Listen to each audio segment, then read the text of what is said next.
مہینہ آپ حکیم کا اور ہمارا یہ بڑی خوش قسمتی ہے کہ ہم بچوں کے ساتھ بھی مل رہے ہیں.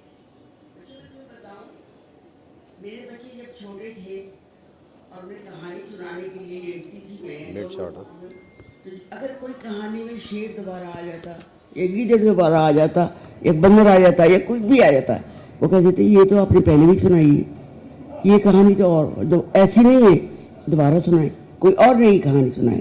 جب ان کی تلاش بڑھتی گئی تو پھر میں نے عالمی, پہلے ایشیائی لوک کہانیاں ساری کی ساری ترجمہ کی, اور جب وہ ایشیا کی لوک کہانیاں ترجمہ کی, اس کا سہرا جاتا ہے ابن عیشا صاحب کے پاس, کیونکہ انہوں نے مجھے وہ کتابیں دے کر اس میں مجھے مائل کیا کہ میں ترجمے کروں.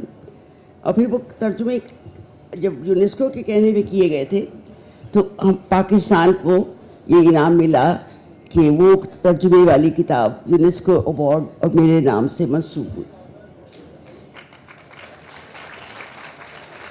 اس کے بعد منیزہ ہاشمی نے ٹیلی ویژن کے اوپر شروع کیا بچوں کا پروگرام, اور اس میں سارے بچے ہوتے تھے اور ان کو اسکرپٹ بہت چھوٹے لفظ لکھ کے دیتے. تو وہ چھوٹے لفظ لکھ کے دو, ہمارے زمانے کے بچوں کو بھی اور تم لوگوں کو بھی ڈونلڈ ڈک وغیرہ بہت پسند تھے, اور فوراً وہ ساگ کا ڈبہ کھول کے کھا لیتا ہے اور پھر سب کو بانٹنے کے لیے تیار ہو جاتا ہے.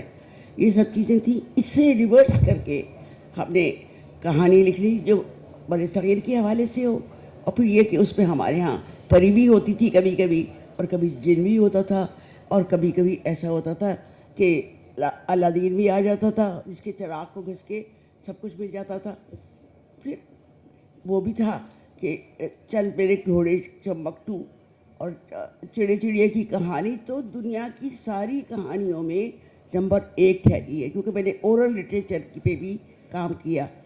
اور اس کے بعد مجھے پروجیکٹ ملا کہ میں عالمی کہانیوں کو ترجمہ کروں, اور پھر وہ ترجمے کیے.